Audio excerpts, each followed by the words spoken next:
Live येतात live करतो.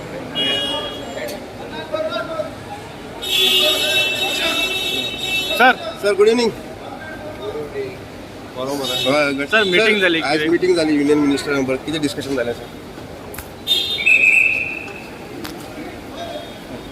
Sir किती डिस्कशन झाले म्हणजे मिनिस्टर बी मिळून आल्या किती मेजर किती प्लॅन रुटीन मिटींग सर मायनिंगाच्या किती जावपाचें आहा any chances on mining very important question झाली मिटींग झाली म्हणून रुटीन मिटींग वेगवेगळ्या व्हेरियस इश्यूचेर डिस्कशन. सर आता एक नवो स्टेप घेतला गव्हर्मेंटान to purchase power from outside ताचेर बी कितें सांगलें मॅडम परचेस पॉवर करपाक but with financial crunch will manage the government will manage. Thank you thank you.